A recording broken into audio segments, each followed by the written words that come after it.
hoy torjaya chari Guru Datta Mahamantra Ivanishi Japa Kore Mono Boli Bhajakali.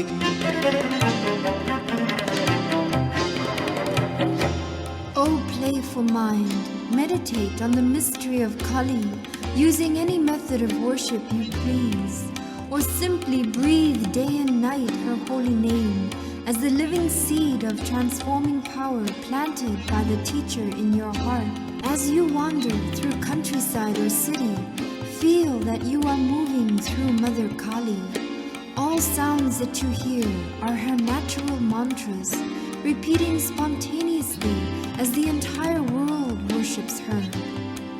Goddess Kali constitutes the letters of every alphabet, and each letter secretly bears the flower of her name. The singer of this song is overwhelmed and cries, "Wonderful, wonderful! The Divine Mother exists fully through every living creature." O wandering poet, whatever food or drink you receive, offer as oblation into the sacrificial fire of your body and meditate intensely on her encompassing reality.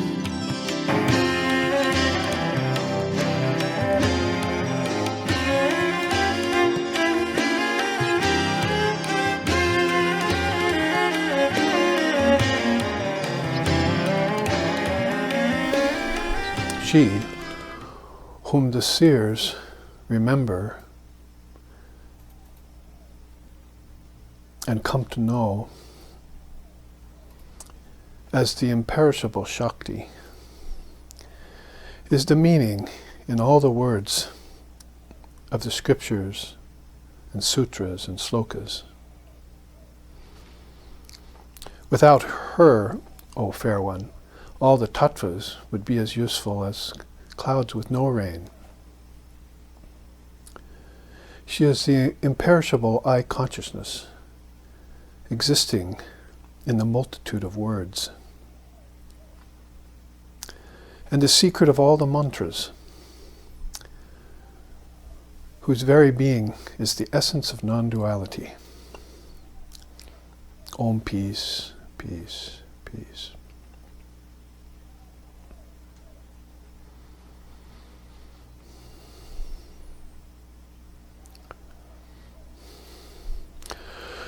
Om Vedanta Siddhanta Nirukti Aresha Brahmaiva Jivaham Sakalam Jagadcha Akanda Rupa Stitir Eva Moksho Brahmadvitiye Shutayaha Pramanam.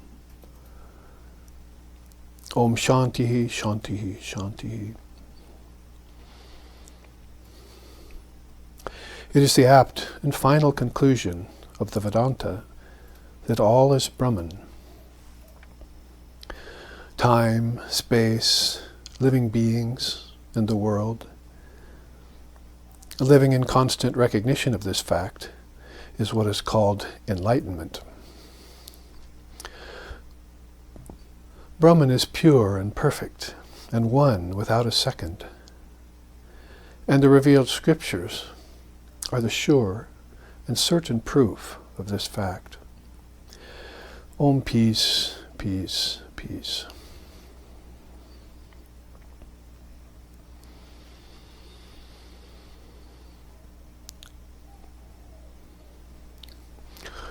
Om Sahana, Om Sahana Vavatu, Sahana Bhunaktu, Sahaviryam Karbhavahai, Tejasvi Navaditamastu, Ma Vidveshovahai. Om Shanti Shanti Shanti. May Brahman, the reality, protect us. May Brahman support us and sustain us. May Brahman illumine our thinking consciousness. May we not find fault with each other, with the world, or with the teachings. And may what we study be a source of inspiration to us eternally. Om peace, peace, peace. May peace be unto us, and may peace be unto all. Om Hari Om.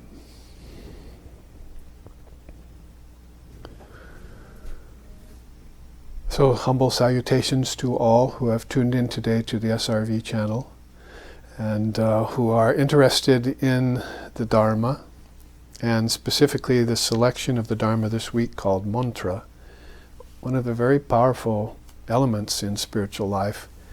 The word has gotten around society, even to those who aren't necessarily interested in what's being lightly described out there as foreign religion. We don't particularly believe in any foreign religion. We believe that all religions are indigenous to the soul, and that one needs to cast out these cultural obstacles and superstitions that support them and open up to this higher mind and higher intelligence and grander view, and greater perspective, right orientation. There are so many ways in which you could describe it. And when one does, then one opens the channel, or the inner nadis, as we will talk about today, what prana accomplishes, to higher information. That is, an informer or a witness, a shariran, as Vashishta put it in that very hard to pronounce word. Shariran informs the sharira. Well, the sharira is the body-mind mechanism.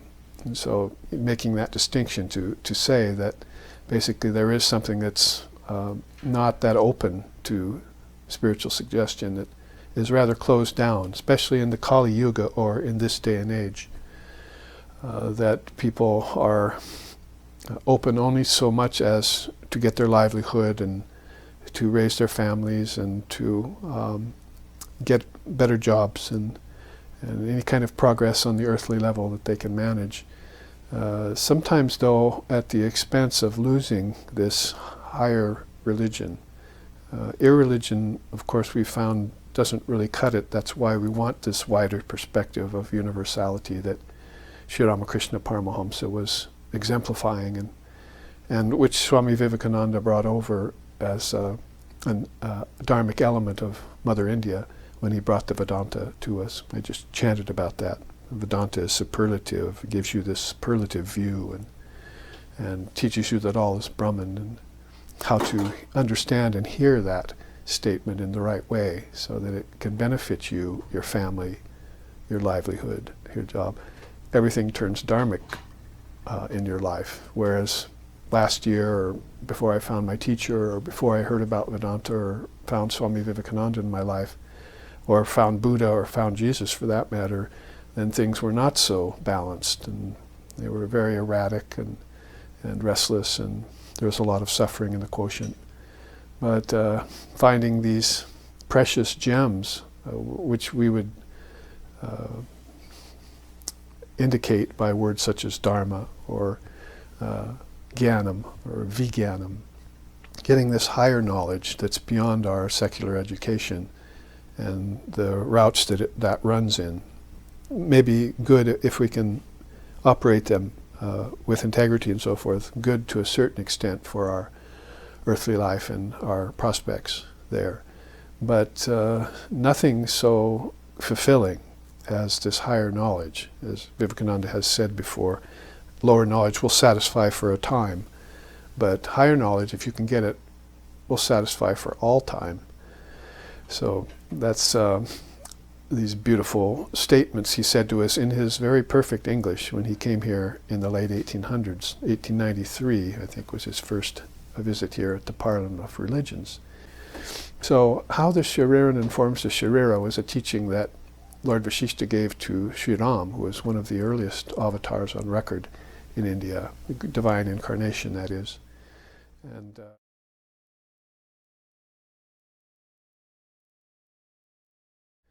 And how that's a main part of their daily practice. So it's really all about vak, or words.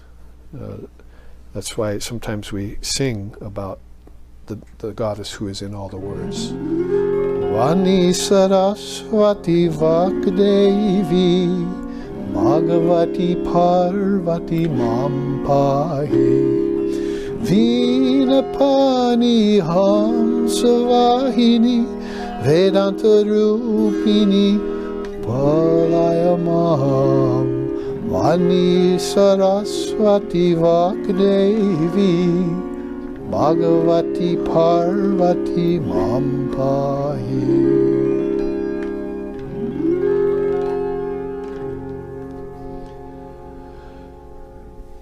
So, with a beautiful bhajan like that to Saraswati, the goddess of arts and learning, it calls our mind to the fact that she is the goddess of words. She's the meaning in the words. She's the vibration behind the meaning.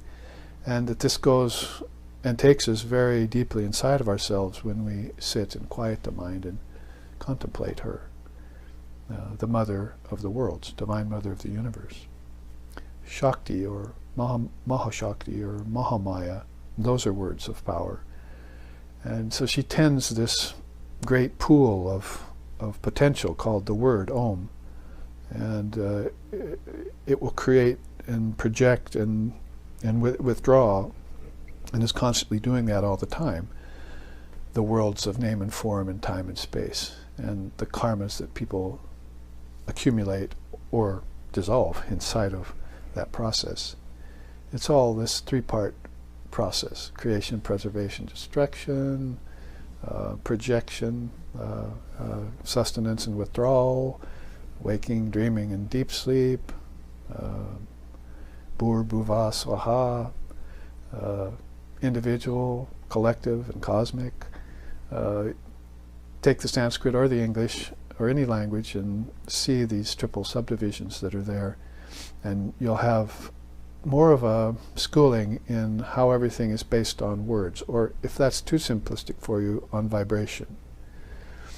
We'll probably be putting out fairly soon a YouTube piece that is going to include the teachings on Shabda Brahman and Jnana Yoga together, which is something people have been asking for a while, but it's basically the path of sound and the path of wisdom, and how those are paths that go together almost naturally.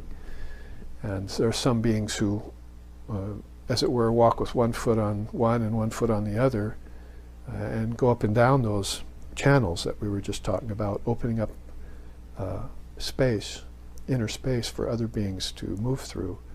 The great souls do that all the time. So you can look for that, Shabda Brahma and Jnana Yoga, or the path of sound and the path of wisdom. Because this vibration that comes from words, especially if the words are of a high grade, so it wouldn't be just like low-grade mantras, like the words you say every day to your neighbor across the fence, or how's the weather, or various things like that, which are fine, but they don't open up any new realizations, and they can become rather commonplace. So, and even superficial and mundane. So if you wanted to go to a teacher or to a sangha, like we have at SRV, or to a place where people are trying to realize their true nature, self-realization it's being called since the 60s here in America, then you'd hear these more profound words that are probably not even just at the moral and immoral level, or even at the religious level, but they actually go deeper, as I said, into this realm of dharma or jnanam. And then you begin to get a higher information, like Lord Vasishta's teaching how the shariran informs the sharira. The shariran is this higher voice or inner voice, or the witness, or you could call it anything you want. You call it your inner child if you want, but just listen to it. We'd rather have you listen to your inner adult than your inner child, but you have to start somewhere. So if you have this voice of power informing you with words that are profound, then your lower self is being coached and informed by your higher self, and you've made that connection. And this is really what should fuel your meditation. And inspire your readings in the scriptures, is that if you make that connection early on, you may even find it out here with a great teacher, or even an upaguru, even before you find your Jnana Guru or your Viveka Guru. You might find an upaguru, someone who leads you toward your path, who has already been introduced into these great realms. And most often they will have been introduced into it by the mantra. And like is the case with our founder Lex Hickson here at SRV. When he got the mantra from Swami Nikhilananda in New York, and then was empowered to go about seeking other people in America and helping them awake, leading them to teachers who could give the mantra. You probably wouldn't want to give the mantra or get the mantra from somebody on the beach, or somebody who you pick up as a hitchhiker. Because in SRV we have stories about that. People who have come to us and said, oh yeah, I got the mantra by some surfer on the beach, or some hitchhiker. Somebody picked me up and the person driving the car gave me the mantra. And so that's really not following the tradition, and probably won't take you that deep, depending on the quality of your own consciousness, of course. But there is a traditional way to get the mantra transmitted to you in sacred ceremony on a very deep level by a master of the mantra. A surfer or a hitchhiker probably hasn't sat around a long time and just put his or her mind on such deep teachings as this, like your mantri guru has. There's another nice expression for it, mantri guru. This is the guru who gives you your mantra. Holy Mother has told us, Sri Sharda Devi, that that's the real guru in your life, the one who gave you your mantra. And there may be other teachers and so forth, but that one has initiated you into the deep and profound meaning of the words. So with all that as a kind of preamble, I've put together, as usual, gathered together some 16 charts on the mantra. Let's see, 3 classes divided by 16. We'd have to go through 5 in each class, so I'm already my eyes are bigger than my stomach, philosophically speaking. But we'll see what we can get through, and I'll pick and choose accordingly. I wanted to start you off on 2 charts that I won't take you through the whole of, because we've been through these before. You can probably find them on our YouTube channel and live streaming channel that have been showing all these charts for many years now. And this first chart that's on my left was inspired by this great word, Manaha Prana Sambandha. And I'd known about this teaching in English for a long time and heard it mentioned amongst the Swamis of the Ramakrishna order, but when I actually found it in the Sanskrit dictionary as I was looking for something else, and it really spoke to me. It's a long word, no doubt, but you put together mana, mind, and prana, life force, a deeper life force that operates your thoughts, not just which operates your hands and arms and senses, and put it together with that sambandha. You've got this idea that you have to somehow get a hold of the prana, your life force, and connect it to your mind. So, as I was just talking about, a kind of disconnect in our world, and particularly our society, between body, brain, and mind. So, and a lot of that is at the fault of physics and our preoccupation with the physical particle alone.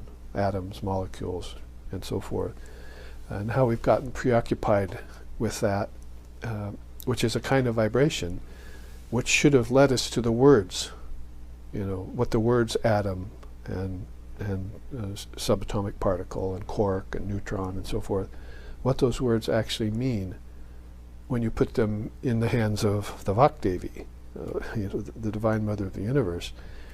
The meaning of them should inspire you to think deeper than physics.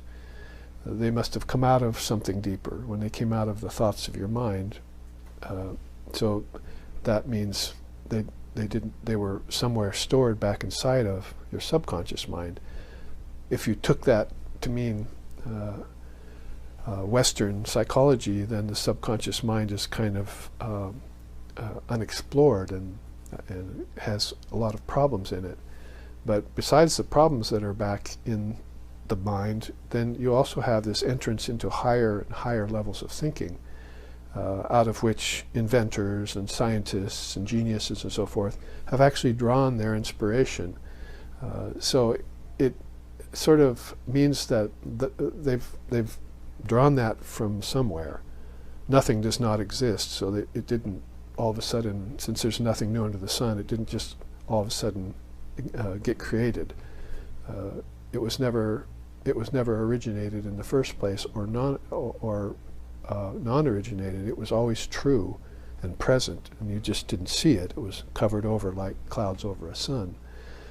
And so when this great discovery, whatever it is that you found, occurred to your mind, then you should have immediately connected that to these great words. And if you had to invent a word for it, you should probably say, well, that word existed too in my mind somewhere before I invented it. And then you'd be on the trail of this superb, super intelligent being that informs all beings. We were just calling it the Sharira, Lord Vashishta's language. So there are then inspirations for you to follow a path that these two charts that I've put side by side would suggest. And so if we do that, then this word, manaha prana sambandha, I've put that into English as saying connecting the living prana to the luminous mind. So we would get beyond this disconnect of body, brain, matter, and objects. Body, brain, matter, and objects. And then body, brain, matter, and objects, and pleasure. And then body, brain, matter, and objects, and pleasure, and pain. You see, this is where we're going around in this loop all the time. Samsara, Lord Buddha called it. Or Maya, the Vedantas calls it. And then we would open a channel to the mind. And I'm using a lot of words right now to try and introduce this topic of mantra. But there will be certain mantras, certain combinations of words that great seers, not just geniuses and scientists and so forth at the aparavidya or lower knowledge or secular knowledge level, but beings who have penetrated through with a path like this to find the source of all knowledge. And along the way have given us teachings and hints as to how we too can awaken to that higher knowledge. So a lot of it has to do with awakening your prana. I've had people write me with just in the last 2 or 3 days with this Raja Yoga email course that we're sending out to people who request it and want to know, about yoga. And of course we want to introduce them to the yamas and niyamas before they sit, which would be the wisest thing to do. And then after that, get their prana to awaken. So a lot of yoga is about awakening your prana and getting it mastered. And yes, you can breathe, and that will help you awaken a little bit, stay awake. And if you just keep that in mind and practice it, you can't just think it and have it happen. You have to do it for a while. So that's a little bit in accord with this first quote from the Prajnopanishad here, which I was so happy to find. There you see Swami Vivekananda, an image of him as representing this awakened mind, if you want. The Prajnopanishad, the Rishi there says, the prana comes into the body from the Atman by an act of the mind. Whatever the mind thinks, that flows in and out via the prana, and verily leads, along with the Atman, unto the desired realm. So, where does the prana originate from? First, you'd have to know that there is a kind of prana. And that's one of the things Swami Vivekananda said when he came to the Parliament of Religions in 1893, is that, oh, you don't know about prana yet, and you don't know about tanmatras. If you knew the 24 cosmic principles of India's Samkhya system, then you would know right away that that tanmatras are subtle elements, subtle senses that you have, like in Dream Tonight. And you'd also find out that prana is an energy that flows. We can't help but cite Jesus' mention of prana when he said, man does not live by bread alone. So the Vedantist would interpret that as saying that that man lives by this prana, and the senses operate by prana, all movement is by prana. And then if you followed it inside to the mind, then you'd know that your thoughts also move by psychic prana. These also are great teachings that occur in the Raja Yoga book in the early chapters, what Swami Vivekananda put out for us. So you can read those early chapters and hear him mention prana and psychic prana and encourage us to inform ourselves as to what those mean, and then activate them and use them. Now, as far as the father of yoga, Patanjali, is concerned, that's the second best way of awakening yourself. It's not going to be possible, probably, to awaken yourself just through physical postures, especially if you haven't gotten together the 5 yamas and niyamas, non-violence and truthfulness and non-covetousness of others' goods, and moderation of sensual appetites, and abstinence and austerity, and increasing your devotion for God. These are called the early practices and observances of yoga. Silencing the mind. Shankara likes the doorways to yoga, silencing the mind. So all of these things you haven't done yet, but you're expecting to have spiritual awakening. So he says then what you should do is become aware of the prana flowing through you and awaken it, and then connect it inwardly. So you can see here, to get to the point of this really quick go through here, I'm not even going to go through this chart all the way because we've given whole retreats on it, and I think it's probably versions of the teaching up on YouTube right now that you can look at. But it all starts with food as far as the physical being is concerned, the physical body. A person who is constricted to just the physical level of things. So food, then you can see as you follow the line, you gain strength through that. You increase your stamina and you master your posture. Now, the quote below food is, from pure food one gets pure blood, from pure blood pure energy, from pure energy comes pure thought, and from pure thought one gets pure mind. So Sri Sharda Devi had mentioned a teaching like that, and sometimes even simplifying it, just get pure food to pure blood to pure mind. And this is one way in which you could set up the qualification for gaining strength and increasing your stamina. As far as Swami Vivekananda is concerned, and one of my students wrote it to me a couple days ago, what does Swami mean when he says yoga is all about assimilation, increasing your assimilation?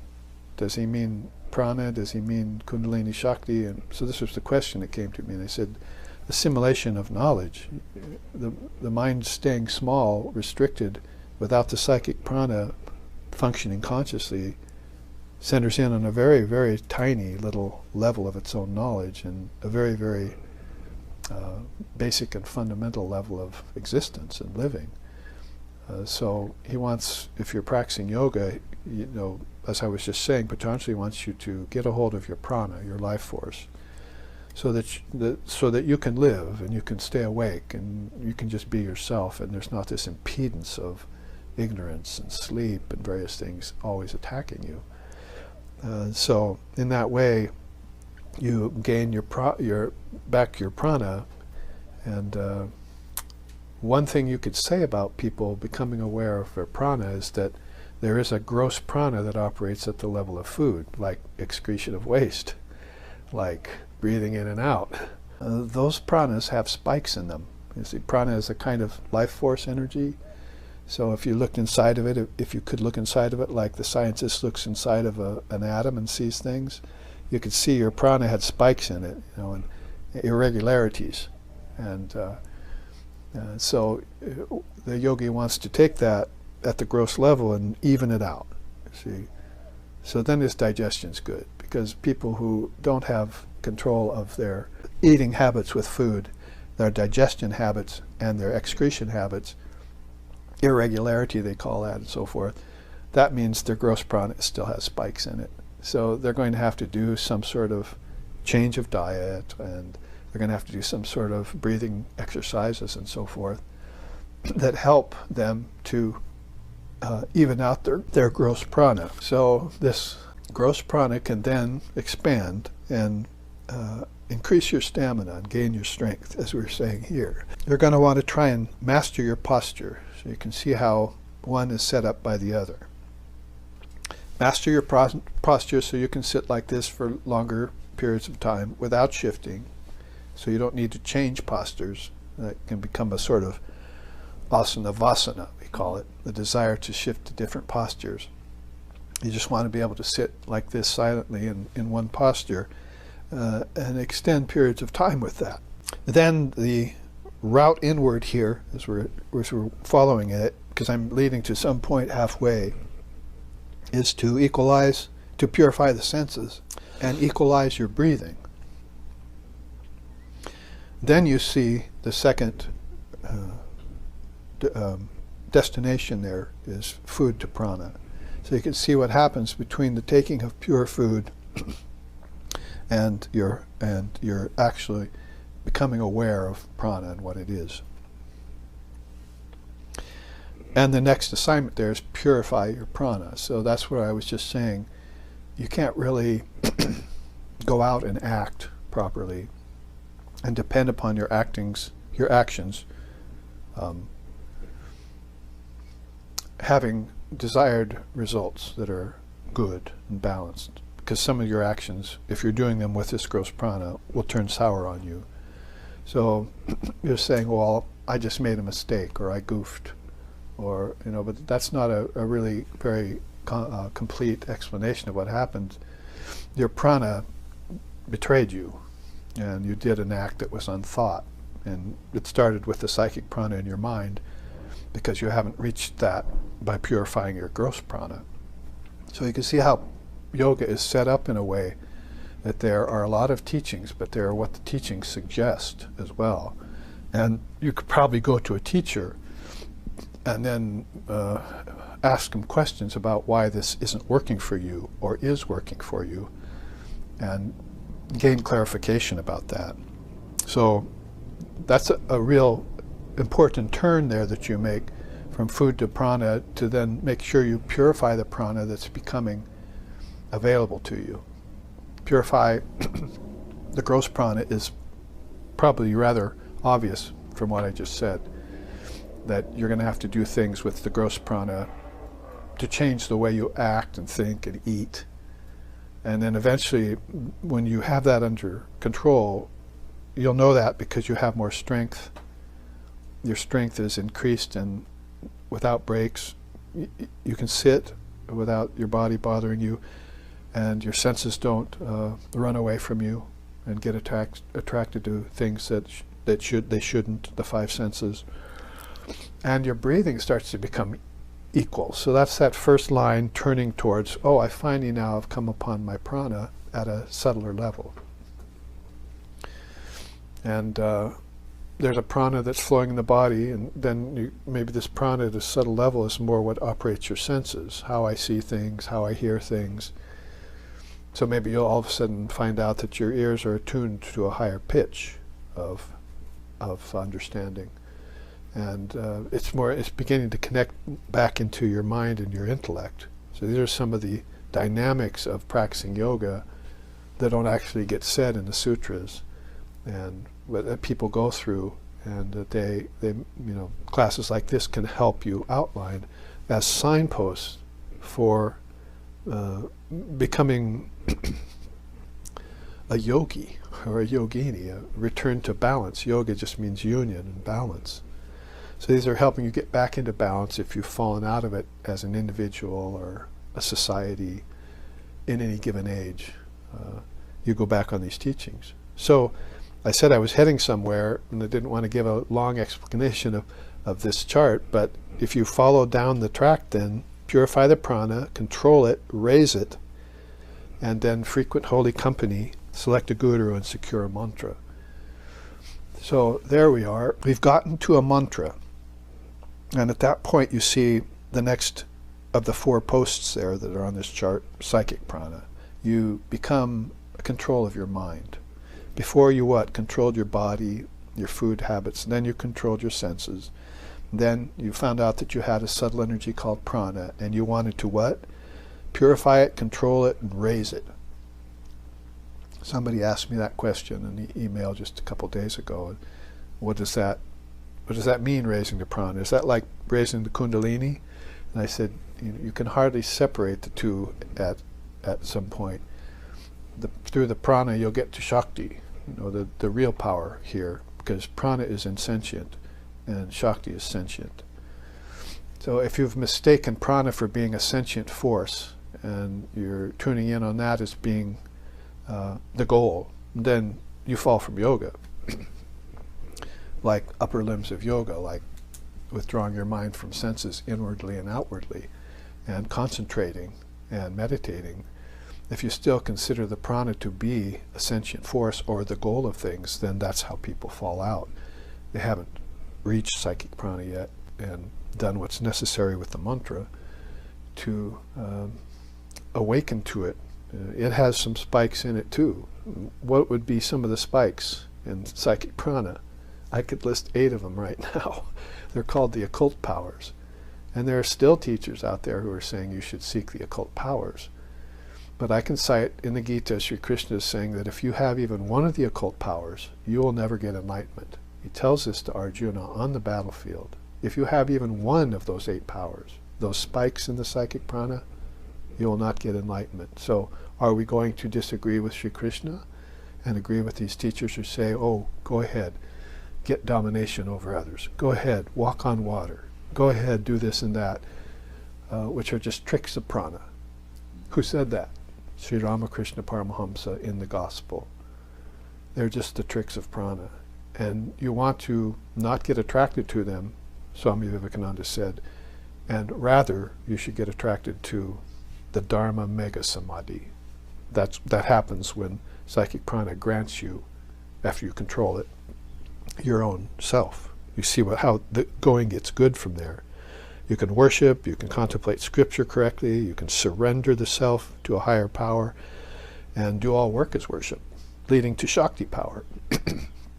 So you can see then how these 4 pillars there, food to prana, to psychic prana, and Shakti power, are 4 great steps that you take that have maybe little baby steps in between them that you have to consider in order to reach this station of awakening to Shakti power, which I was just saying is the more sentient element, or the fully sentient element in everything. Shakti is, there are 4 great Shaktis: will and knowledge or intelligence, and you have production of things, Drovya Shakti, and you have action, Kriya Shakti. So these 4 great Shaktis are under the auspice of Maha Shakti herself. So as you are moving in this way, Mana Pranaha Sambandha, then, or Manaha Prana Sambandha, then you can see how a yogi adheres to the path and reaches the goal. There are 2 kinds of yogis that do that, and there are 3 kinds of yogis who fail that. That's a teaching by Lord Kapila in the Samkhya system,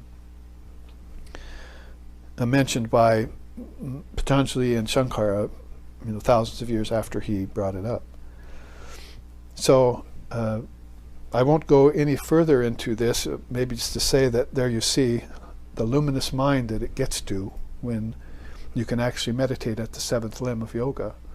And there's Lord Shiva there, or as we sometimes sing to him, Samba Sada Shiva, Samba Sada Shiva, Samba Sada Shiva, Samba Shiva, Samba Sada Shiva, Samba Sada Shiva, Samba Sada Shiva, Samba Shiva. Samba Sada Shiva, Samba Sada Shiva, Samba Sada Shiva, Samba Shiva. Samba Sada Shiva, Samba Sada Shiva, Samba Sada Shiva, Samba Shiva. Samba Sada Shiva, Samba Sada Shiva, Samba Sada Shiva, Samba Shiva. Samba Sada Shiva, Samba Sada Shiva, Samba Sada Shiva, Samba Shiva.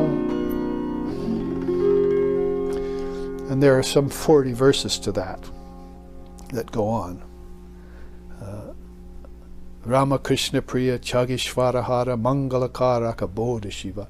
With beautiful lines like that, what am I singing? Words. Words like Bodha, intelligence. Words like Mangala, auspicious. Words like Ramakrishna, the avatar of the age. Those have power. You could put them musically, then they have appeal. You see, put them in scripture, they have profundity. So this is what the prana needs to be gathered towards. And when you get a mantra, I'm not saying that this happens in this order.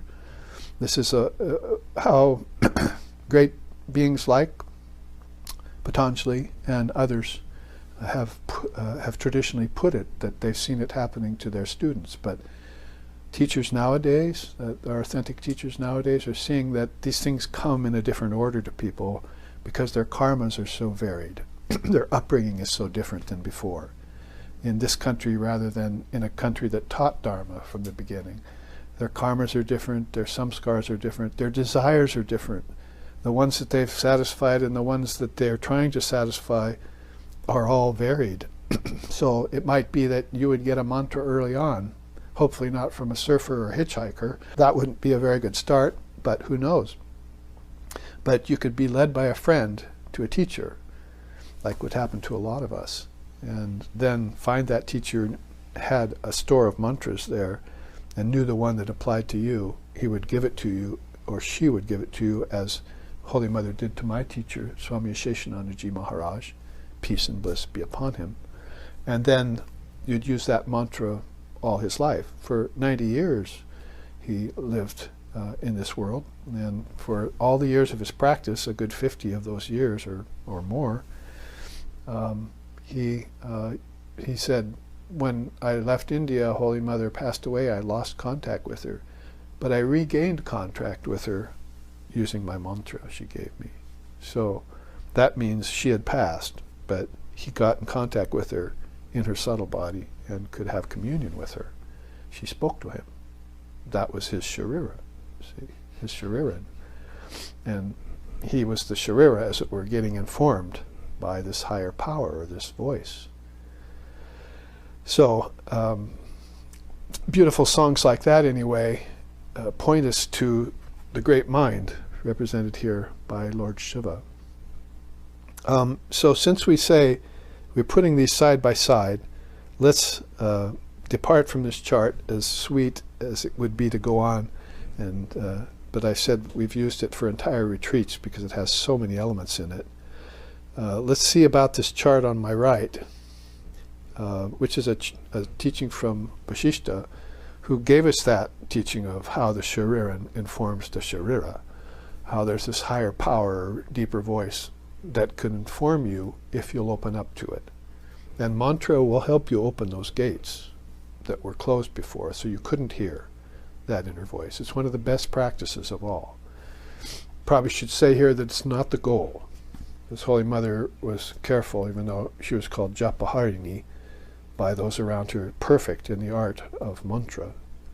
She herself said, Sri Ramakrishna, when he was alive, gave me all the mantras and showed me how they connect to all the gods and goddesses. So she was in full ownership and possession of mantras and deities.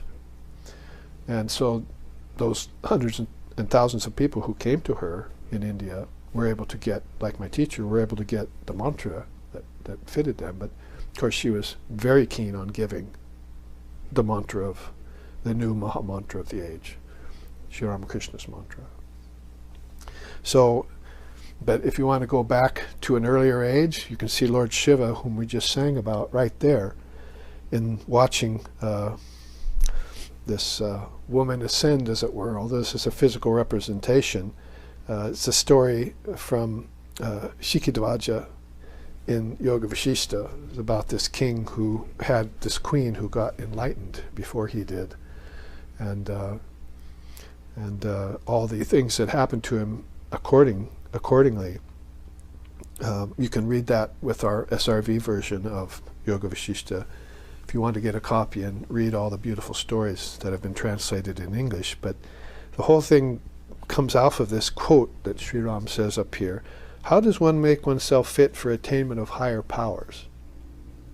Well, it's very good that we just mentioned that beyond the occult powers, which are lower powers, psychic powers, you see some of those spikes that might be in the psychic prana when you come to discover it, are higher powers, like the 6 powers of God, they call them.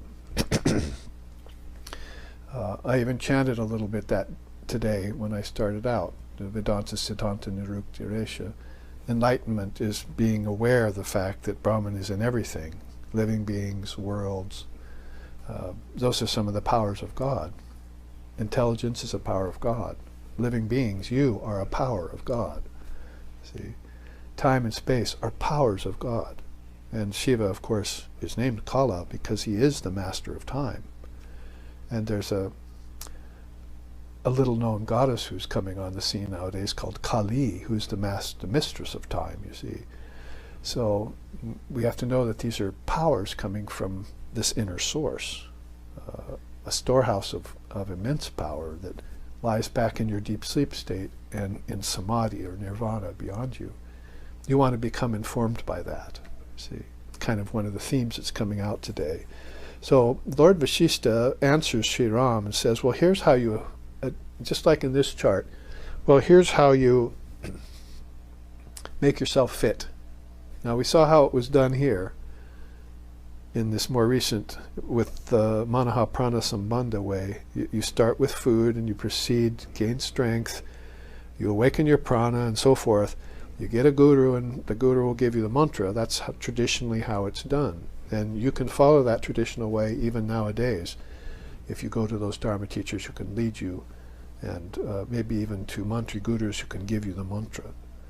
But let's look back a few thousand years then, before this is put together, and see how Lord Vashishta, and I've taken that story of Shikidvaja and condensed it all into these points that Shikidvaja's wife told him after she got her enlightenment, how things go. And guess what? It starts with the same thing as you see on this Manaha Prana chart: food, or proper diet. You can see then, if we look at the West and the fast food industry and eating of too much meat, or maybe any meat at all, depends on how you're oriented. So you probably can't insist that Eskimos don't eat meat and so forth. But if you look at this over-accentuation of eating heavy foods and foods that are been sprayed a lot, and foods that have been mass marketed and sold across, to people, sold by people who had bad prana. I mean, that could be a spike in the gross prana. The person has bad digestion and bad food because he's eating this bad food and he's selling it to you over the counter. And it's packaged and it's got all these vibrations in it. People don't think about the vibrations of food. But if you're going to pick up a mantra, then that's going to be something you have to think about, because if the food isn't pure, or you can't get pure food, you use your mantra to purify it. That's a teaching that's in the tradition of Kundalini Yoga. So I'm just saying, you see, across the board, 2,000 years, they're wanting you to make sure that you get your food and your diet proper and balanced. Sattvic food would be something we could use as a term. Sattvic food. What else could you say? It's a Sanskrit word, but it's food that is not overcooked and it's not old and look at Krishna's teachings about it in the Gita, in the later chapters. Food that's, too pungent, and too salient, and overcooked and stinking and like refuse, he mentions all that kind of food as being tamasic food. So you want to give that up if you're doing that, because you really are not going to be able to get enlightenment unless you're working on these lower levels first to purify your prana. Prana, food, prana is a connection that we're missing. We don't think after I eat, I feel bad. We're thinking just about our organs feel bad. And maybe we say to ourselves, well, maybe I shouldn't have eaten those, 2 hamburgers at the fast food joint. I won't do that again. But of course, habit takes over. You may give them up for a while, but then go running back for that taste. And so your taste buds are really guiding your life and making you feel bad again each time you fall back on that old way of acting and thinking, which is based on this prana that's erratic again, you see. So you may want to start giving up that kind of food and see what happens when you eat a purer diet, maybe even eat less, Sri Krishna says. Yoga is not for one who sleeps too much or eats too much, so he wants you to detach and lessen everything, lighten up. And when people do that, they feel better right away. Doing without things is one of the facets of yoga. So doing without food, doing without sleep, doing without brooding. I mean, there's all sorts of things you can give up, and that really aren't going to hurt you or your pocketbook. They'll probably help, you see. Buy less of that kind of food, and go to less of those kinds of activities where alcohol and other things are served that aren't good for you, and just give all that up and lighten up. So it's a practical way of thinking. So I'm not getting stuck there, but I'm accenting that the first thing that Shikitavaja's wife told him is, let's go for proper diet, and then easy posture. Ooh, I think that just follows pretty much where we're headed here. Then control of prana. Then detachment from sense objects. Then purification of body-mind mechanism. And then rise above the 6 passions. And there we are. You secure the path, preceptor, and scriptural knowledge. And at that point, you would get the mantra. All of that will help you worship and awaken Kundalini Shakti. So this is, somebody asked me in that email recently about prana and Kundalini, and I said, well, yeah, you can hardly disconnect the two. You'd rather probably be better doing the opposite, connecting the two, because Kundalini Shakti will begin to awaken when you have your prana under control. Prana will connect to Shakti. And there's a disconnect right now going on because of these earlier steps not being mastered or even tried or attempted. If you try and attempt it, maybe she'll help you, see your intention is good, and will come to your aid and help you make these connections. If not herself, then through the Guru. So that's as far as I'm going in this chart, to show you side by side these early steps and how they lead you to finding a path and a preceptor and the mantra.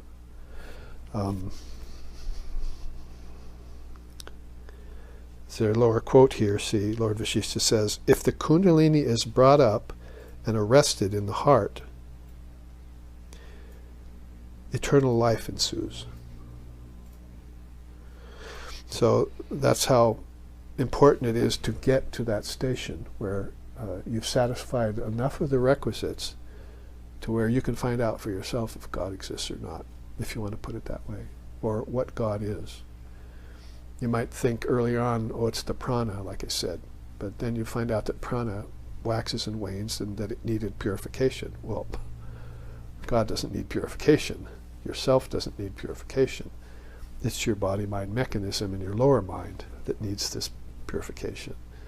So if you can reach that far into your mind to find out this connection to prana and soften those spikes, sand them off with practices, and then the mantra becomes evident to you, then you can use that mantra to purify the psychic prana.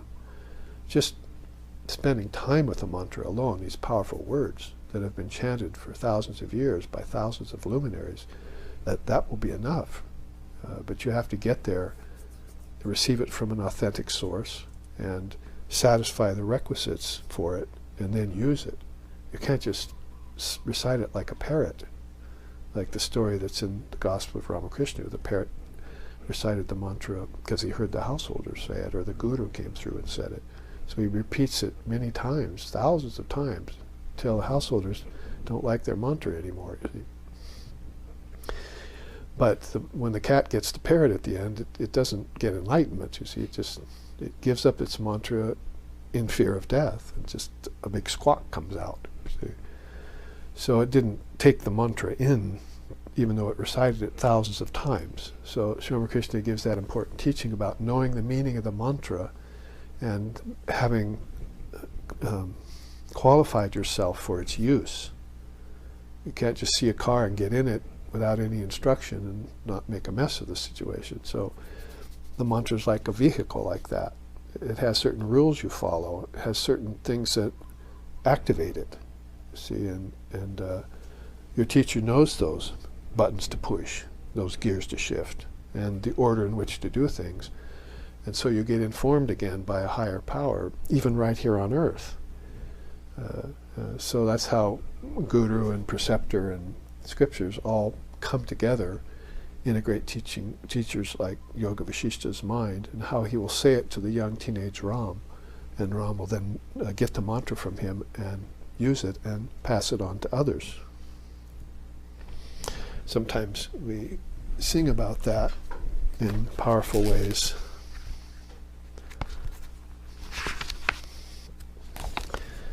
In one song that's just really ideal for it, again, watch YouTube in the near future, because we're going to record this song and put it up as one of the YouTube musical offerings. Mono poli bhajakali icha hoy torjaya chari guru data moha mantra divane shi japa kori mono poli bhajakali.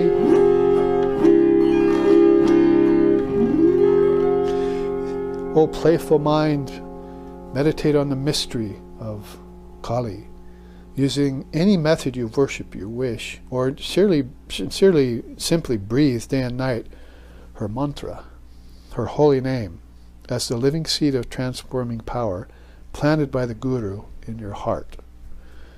Probably 4 things there, we might say, of extreme importance that if you took seriously, when you had satisfied the requisites for getting this precious thing called a mantra, that you would then be able to meditate on the mother using any method you want. Or you'd be able, or if that wasn't working for you, you could just breathe day and night this mantra, because it's this living seed, it's got this living seed in it of transforming power, like Om, Aim, Hring, Kreem, Kling, and so forth.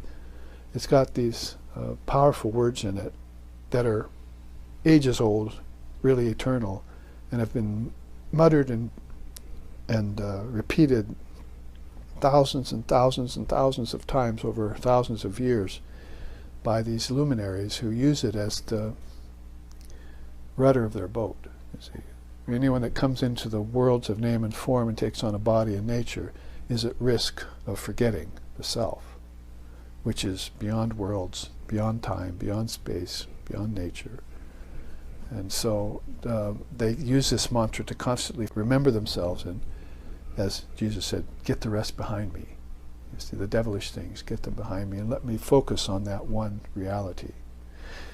He goes on to sing another verse that's pertinent. Jato shunya karna pute shabe mayer mantra bote. Jato shuna karna pute shabe mayer mantra bote. Kali pancha shatavarna moi Varne Varne Namadori Kali Pancha Shatavarna Moyi Varne Varne Namadori Mono Boli Bhajakali Icha Hoi Torjaya Chari Guru Data Moha Mantra Divane Shijapa Kori Mono Boli Bhajakali Mono Boli Bhajakali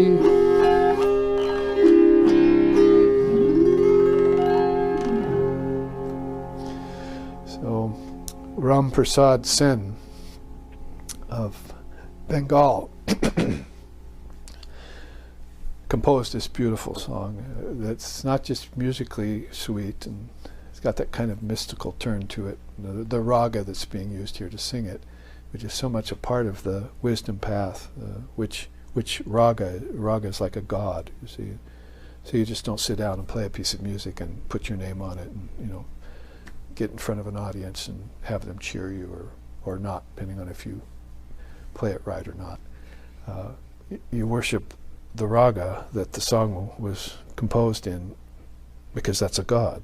Ragas and raginis are musical gods and goddesses at a very high level of things. So you're playing it in a kind of mode or in a scale and so forth. It's got rules to it. It's got important nuances and it has certain powers to awaken remembrance in you. That's why you like it when you sing it, or don't like it when you hear it. See,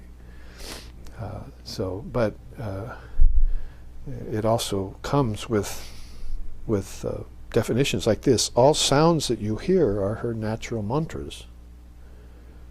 Repeating spontaneously as the whole world worships her. So if you hear a rooster outside, or like when I was raised as a child, my brothers and sisters were all violinists, and they played horrible violin for the first 2 years, and I had to sit and listen to that. Those were hard mantras to hear, you see. And then finally they got some mastery, and it was beautiful, you see.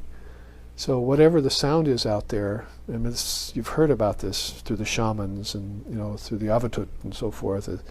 There's a sound to everything, a vibration to everything, and sometimes you can't really see it. You only see the object. But when you hear it, that's why hearing is a higher sense in India that connects to ether, hearing in ether, you see. Seeing connects to light, sunlight, and so forth. And so hearing and ether go together as some of these inner concepts, and the mantra will help awaken that connection in you by saying it. So the whole world worships her. You'll see that every sound is really coming from her, originating in her, having its life in her, creating things in her. Everything's made out of sound or vibration. Not only at the physical level, but the origins of physical things too. So he goes on to say, Mother Kali constitutes the letters of every alphabet, and each letter secretly bears the flower of her name. So you have to look at words, then come down to letters, and that's where we would stop, right? As phoneticists and study linguistics and all of that. But I forgot to look inside the letter, the way the scientists looked inside the particle, to see that the flower of her name is in every letter of every language. So all these languages are like a garland around her. See? And so this is the way you would see with this inner eye that you opened, along with the grace of the mantra that helped you. Because the mantra had specifically powerful words that were meant to awaken you. Just like this music has certain abilities to awaken inspiration or devotion to Mother Kali in you. So, and this is how the path of Shabda Brahman and the path of Jnana Yoga go together, and should never be rendered asunder at all. Should be thought of as one path you're on. So constitutes the letters of every alphabet. It's a very beautiful teaching, and It's a way to go into words in a different way than we've been taught in the West, either to make money or just to get lower knowledge, just to be able to assign a name to a form, including who we are, a name to our form like our parents gave us. It's all superficial. It's all on the surface, and you're not. And see, well, I think I'll try and understand the meaning of my name. What does my English name mean? Robert or Larry or Lawrence or something, you see. And then I thought, I found that, so some language had a meaning for my name that meant this and such, but you still didn't go deep enough to find the origin of names and forms. And so that's a level of education or information that we're missing when we forget to keep our prana pure, when we forget the power of words, when we forget that there's a spiritual path we need to walk every lifetime as long as we take a lifetime in a body. So this is, of course, what comes about then when we look at something so profound as these pathways that are open to us. You can see how many similarities there are even between a few thousand years of teachers, and from Vasishtha to Vivekananda. So this is a good start then to the first half of our 3 classes that are coming, and we'll take a break here and reset the stage for 2 more charts that have to do with the deeper, more practical side of the mantra, including 14 fundamental facts about what the mantra is. This is going to inform us in a more deep, powerful way. So here we will take our break.